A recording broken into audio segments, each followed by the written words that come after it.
আসসালামু আলাইকুম। তো ২০২৫ সালে জাতীয় রাউটার হিসাবে কোন একটা রাউটারকে বাছাই করতে বলি, সেক্ষেত্রে মার্কুইসিস এমআরএটিএক্স একটা জায়গা দখল করে নেবে। কারণ ২০২৫ সালে কেউ যদি নতুন একটা রাউটারে শিফট করার চিন্তা করত, সেক্ষেত্রে তার চয়েস লিস্টে মার্কুইসিস এমআরএটিএক্স অবশ্যই থাকতো। তো বাংলাদেশে মার্কুইসিস এমআরএটিএক্স এই রাউটারটা প্রচুর পরিমাণে বিক্রি হয়েছে। যারা যারা এই রাউটারটা কিনেছে তাদের মধ্যে আমিও একজন ছিলাম। আমিও এই রাউটারটা নিয়ে অলরেডি একটা ভিডিও আপলোড দিয়েছি, চাইলে ভিডিওটা গিয়ে দেখে আসতে পারে। তো এই রাউটারটার ইউজারদের মধ্যে একটা মিশ্র প্রতিক্রিয়া কাজ করে যে কেউ এই রাউটারটার পারফরমেন্স ভালো পাচ্ছে, কেউ বলছে যে আমি এই রাউটারটার পারফরমেন্স খারাপ পাচ্ছি, কেউ বলছে যে রেঞ্জটা কম পাচ্ছি আমি, আবার কেউ বলছে যে না আমার কাছে সবকিছুই পারফেক্ট। তো আপনার মনে হয়তো বা প্রশ্ন আসতে পারে, এই সেম ডিভাইসটা আমিও কিনেছি, সেই লোকটাও কিনেছে, কিন্তু সেই লোকটা কেন আমার চেয়ে ভালো পারফরমেন্স পাচ্ছে? তো সেই লোকটা যে ভালো পারফরমেন্স পাচ্ছে সেটার অনেকগুলাই ফ্যাক্টর হয়ে থাকতে পারে। তবে আপনি হয়তোবা রাউটারটাকে ঠিক মতো কনফিগার করতেই পারেননি, হয়তোবা তার কারণেই আপনি এই রাউটারটা থেকে সেই এক্সপেকটেশন অনুযায়ী পারফরমেন্স পাচ্ছেন না। তো আজকের ভিডিওতে আমি দেখাবো এই রাউটারটাকে কিভাবে প্রপার ওয়েতে সেটআপ করতে হয়, যেভাবে সেটআপ করলে এই রাউটারটা থেকে হয়তোবা আপনিও সেম পারফরমেন্সটা পাবেন। তো আর কথা না বলে চলুন ভিডিওটা শুরু করি।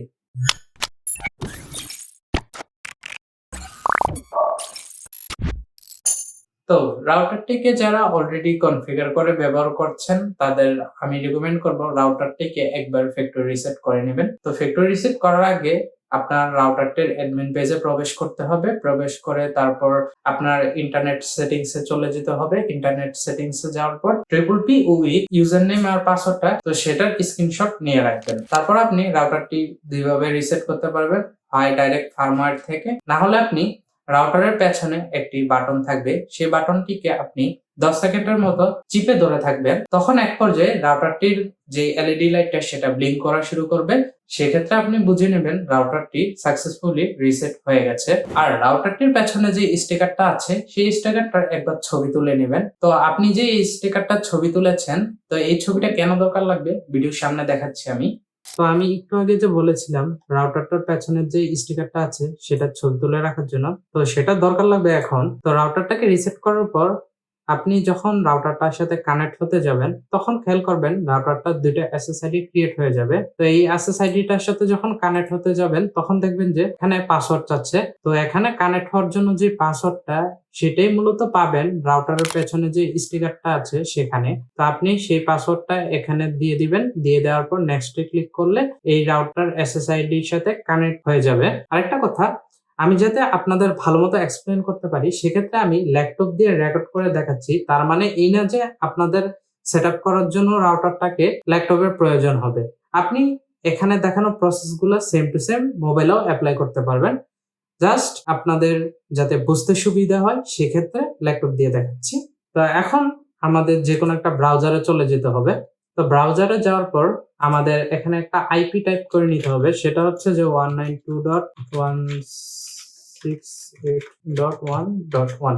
তো এই যে আইপিটা এটা মূলত হচ্ছে যে মার্কুইসিস এমআরটিএক্স এর অ্যাডমিনে প্রবেশ করা আইপি। তো এই আইপিটা ক্লিক করে যখন এন্টার করবেন তখন আপনার সামনে সরাসরি এই ধরনের একটা পেজ চলে আসবে। তো এই পেজে বলছে ক্রিয়েট এ অ্যাডমিনিস্ট্রেটর পাসওয়ার্ড। তো এই পাসওয়ার্ডটা মূলত হচ্ছে যে আপনার অ্যাডমিন পেজের যে পাসওয়ার্ডটা সেটা এখানে যে পাসওয়ার্ডটা দিবেন, নেক্সট টাইম যখন এই আইপিটা দ্বারা এই অ্যাডমিন পেজটাকে প্রবেশ করবেন সেক্ষেত্রে আপনি রাউটারের কোনো সেটিংস চেঞ্জ করার জন্য এই পাসওয়ার্ডটা দিয়েই তারপরে রাউটারের ভিতরে প্রবেশ করতে হবে।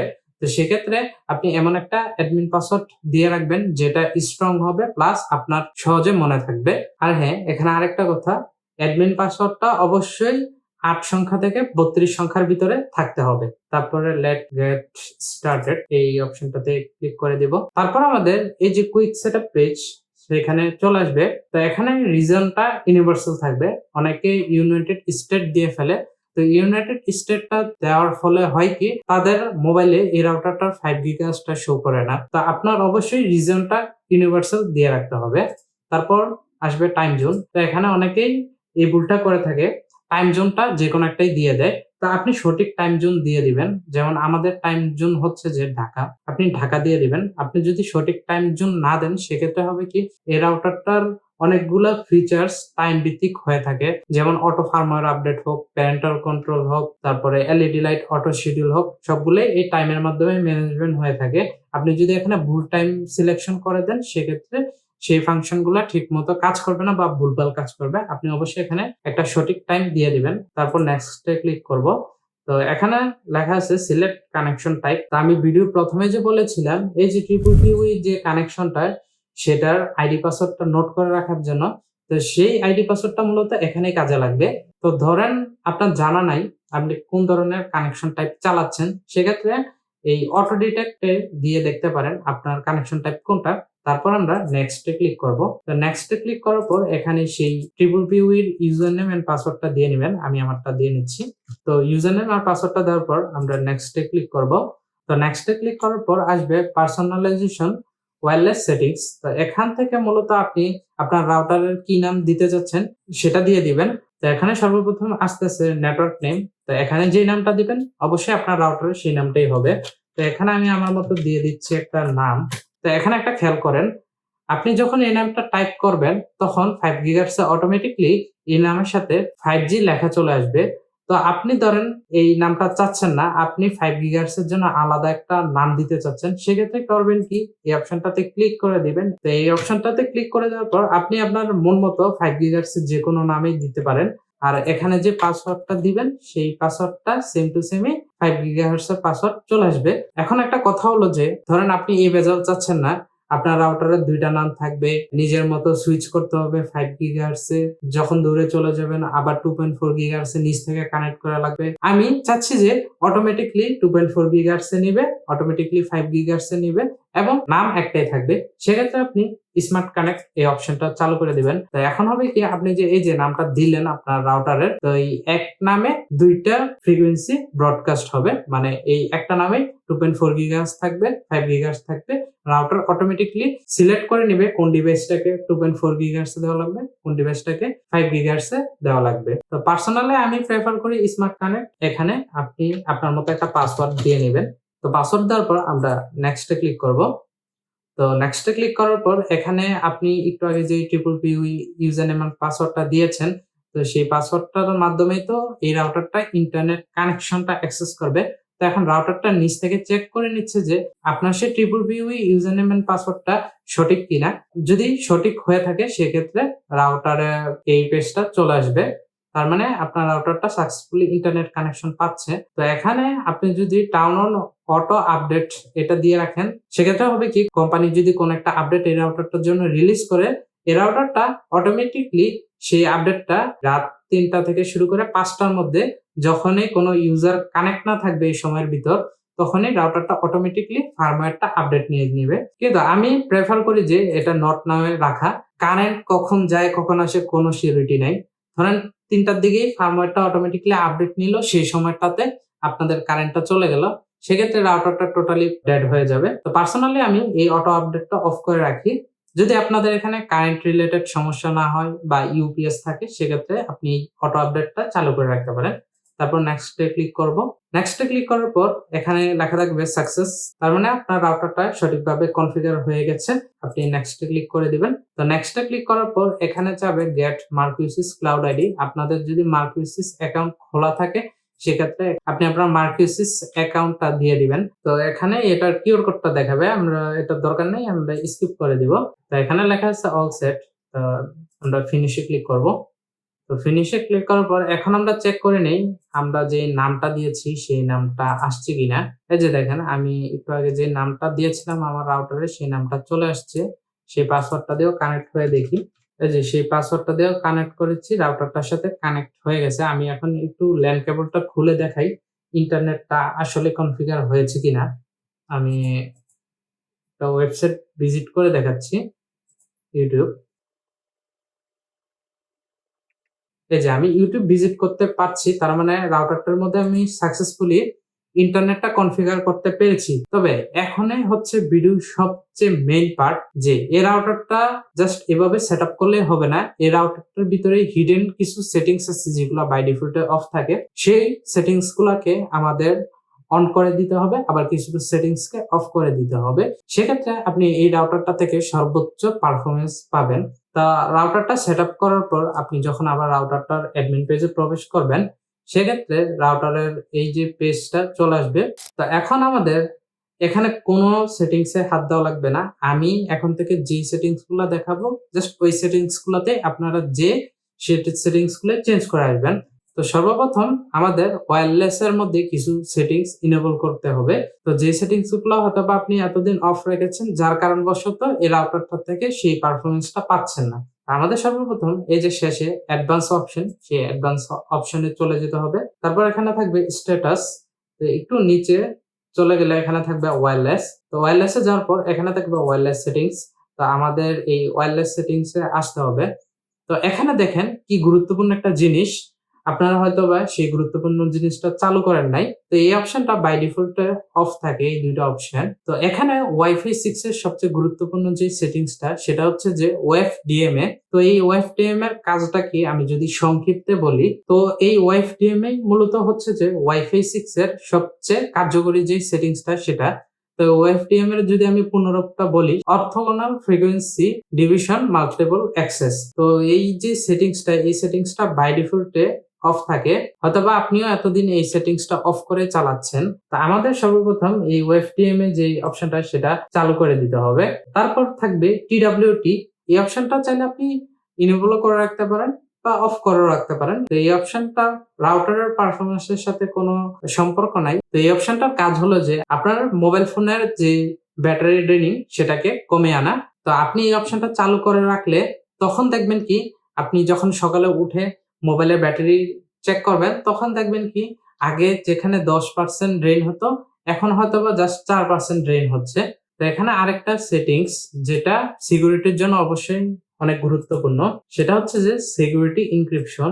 আপনি মূলত এখানে দিয়ে দেবেন WPA3 পার্সোনাল WPA2 PSK, এই অপশনটা দিয়ে দিবেন। কেন সিলেক্ট করে দিবেন বা এটা কেন আমি সিলেক্ট করেছি সেটা নিয়ে আমি অলরেডি আলাদা একটা ভিডিও বানিয়েছি। এই ভিডিওটা চাইলে গিয়ে দেখে আসতে পারেন, ভিডিও ডিসক্রিপশন বক্সে বা আই বাটনে সেই ভিডিওটা থাকবে। তো তারপর এই যে সেটিংস গুলা চেঞ্জ করে দিয়ে সেভে ক্লিক করে দিতে হবে। তো ওয়্যারলেসে এই সেটিংস গুলো দেওয়ার পর আপনি নিজে খেয়াল করবেন আগের তুলনায় রাউটারটার পারফরমেন্স অনেকটাই আপনি বেশি পাচ্ছেন। তারপর আমাদের আরেকটা কাজ করতে হবে, সেটা হচ্ছে যে নেটওয়ার্ক সেকশনে চলে যেতে হবে। নেটওয়ার্ক সেকশনে চলে যাওয়ার পর আমাদের এখানে খুঁজে নিতে হবে ল্যান। তো এই ল্যান অপশনে আসার পর এখানে একটা গুরুত্বপূর্ণ জিনিস, তো এখানে ফ্লো কন্ট্রোলের মধ্যে দেখবেন বাই ডিফল্ট টিএক্স ইনেবল, এই যে অপশনটা এটা টিক দেওয়া থাকবে। তো এই অপশনটা টিক উঠিয়ে দিবেন। তো এই অপশনটা টিক থাকলে আপনি রাউটারের ল্যান থেকে সর্বোচ্চ পারফরমেন্সটা পাবেন না। এই অপশনটা টিকটা উঠিয়ে দিয়ে তারপর সেভ করে দিবেন। তারপর আমাদের এই ইন্টারনেট সেটিংস এ চলে আসতে হবে। তো এই ইন্টারনেট সেটিংস এ আসার পর আপনারা দুইটা জিনিস চেক করবেন। তো এখানে চেক করবেন যে কোনো এরকম টিক দেওয়া আছে কিনা কোথাও, যদি টিক থাকে সেটা উঠিয়ে দিবেন। তারপর আমাদের আরেকটা পারফরমেন্স সেটিংস চেঞ্জ করতে হবে, সেটা হচ্ছে যে আপনি ধরেন কোন একটা ওয়েবসাইটে ঢুকতে যাচ্ছেন, তখন অনেক সময় খেয়াল করবেন যে এই যে পেজটা অনেকটাই লোড নেবে। ধরেন আমি ইউটিউবে ঢুকতে যাচ্ছি, ইউটিউবে অনেকটাই লোড নিতে সময় লাগছে। তো সেক্ষেত্রে আপনি একটা অপশন চালু করে দিতে পারেন, সেটা হচ্ছে যে IPv6। IPv6 কিভাবে চালু করতে হয় সেটা দেখাচ্ছি। তো এখানে আরেকটা গুরুত্বপূর্ণ জিনিস, এই যে IPv6 টা সেটা আপনার আইএসপি সাপোর্ট থাকতে হবে। যদি আপনার আইএসপি IPv6 এর সাপোর্ট থাকে সেক্ষেত্রে আপনি এই যে ফিচার্সটা এটা এনজয় করতে পারবেন। তো IPv6 টা কি সেটা নিয়ে আমি ডেডিকেটেড একটা ভিডিও বানিয়ে রেখেছি, সেই ভিডিওটা গিয়ে অবশ্যই দেখে আসবেন। তো আপনি আপনার আইএসপি বা ইন্টারনেট সার্ভিস প্রোভাইডারকে একবার কল দিয়ে শিওর হয়ে নেবেন আপনার নেটওয়ার্কে IPv6 সাপোর্ট করে কিনা। যেমন আমার নেটওয়ার্কে IPv6 সাপোর্ট করে। ধরেন আপনি আপনার আইএসপি থেকে কনফার্ম হয়ে নিলেন আপনার নেটওয়ার্কে IPv6 এর সাপোর্ট আছে, সেক্ষেত্রে আমাদের কনফিগারেশনটা করতে হবে কি, আমাদের এই IPv6 টা এনেবল করে দিতে হবে। তারপর এখানে থাকবে ইন্টারনেট কানেকশন টাইপ, এটা এখানে ক্লিক করে আমাদের সিলেক্ট করে দিতে হবে PPPoE সিলেক্ট করে দেওয়ার পর এখানে থাকবে share the same PPPoE session with IPv4। এই অপশনটা যদি না টিক থাকে আপনি এভাবে টিক দিয়ে দিবেন। টিক দেওয়ার পর এখানে আর কোনো সেটিংস চেঞ্জ করা লাগবে না, আমাদের সেভে ক্লিক করে দিব। তো IPv6 টা এনেবল হতে একটু সময় লাগবে। তো এই যে দেখেন আমাদের রাউটারে সাকসেসফুলি IPv6 অ্যাড্রেস চলে এসেছে। তার মানে আমাদের রাউটারটা সাকসেসফুলি IPv6 এর সাথে কানেক্টেড হয়ে গেছে। আর এডিশনাল কিছু সেটিংস বলে দেই, যে সেটিংস গুলো যদি চালু থাকে সেই সেটিংস গুলো অফ করে দিলে আপনি রাউটারটার পারফরম্যান্স আগের তুলনায় বেশি পাবেন। তো সেই সেটিংস গুলোর মধ্যে একটা হচ্ছে যে VPN। তো আপনি হয়তোবা অনেক সময় ভুলে এই VPN ক্লায়েন্ট অপশনটা চালু করে চলে যান। তবে এই VPN ক্লায়েন্ট অপশনটা চালু করে রাখলে রাউটারটার অনেকটাই রিসোর্সেস ইউজ হয়। যদি আপনার VPN না দরকার লাগে সেক্ষেত্রে আপনি এই যে VPN ক্লায়েন্ট অপশনটা অফ করে রাখবেন। তারপর আরেকটা যে সেটিংস অফ করে রাখতে পারেন সেটা হচ্ছে যে প্যারেন্টাল কন্ট্রোল। ধরেন আপনার কোনো প্যারেন্টাল কন্ট্রোলের দরকার নাই, তবে আপনি কোনো এক্সপেরিমেন্টের জন্য বা এভাবেই দেখার জন্য কোন একটা প্যারেন্টাল কন্ট্রোলে একটা প্রোফাইল ক্রিয়েট করে রেখেছেন। তো ধরেন আপনি এক্সপেরিমেন্টের জন্য ভুলে এভাবে একটা প্রোফাইল ক্রিয়েট করে রেখেছেন প্যারেন্টাল কন্ট্রোলে, তারপরে টোটালি ভুলে গিয়েছেন। তো এই যে প্যারেন্টাল কন্ট্রোলের প্রোফাইলটা ক্রিয়েট করে রেখেছেন, সেক্ষেত্রে হচ্ছে কি এই যে এটা বারবার আপনার যেই ডিভাইসটা সেই ডিভাইসটাকে মনিটর করছে। সেক্ষেত্রে রাউটারের রিসোর্সেস ইউজ হচ্ছে, রাউটারের পারফরম্যান্স কমে যাচ্ছে। তো আপনার যদি এই প্যারেন্টাল কন্ট্রোলটা না দরকার লাগে, এক্সপেরিমেন্টের জন্য এভাবে একটা প্রোফাইল ক্রিয়েট করেছেন, সেক্ষেত্রে প্রোফাইলটা ডিলিট করে দিবেন। তো আশা করি আজকের ভিডিওটা আপনাদের কাছে ভালো লেগেছে। তো আজকের দেখানো স্টেপগুলো ফলো করে যদি আপনি রাউটারটাকে কনফিগারেশন করেন, সেক্ষেত্রে আশা করি আপনি এই রাউটারটা থেকে সর্বোচ্চ পারফরম্যান্স পাবেন। তো আজকের জন্য এটুকুই। ভিডিওতে লাইক, কমেন্ট, সাবস্ক্রাইব করতে ভুলে যাবেন না, কারণ আপনাদের দেওয়া লাইক, কমেন্ট, সাবস্ক্রাইব আমার জন্য অনেকটাই মোটিভেশনের কাজ করে। দেখা হবে নতুন কোনো একটা ভিডিওতে। আল্লাহ হাফেজ।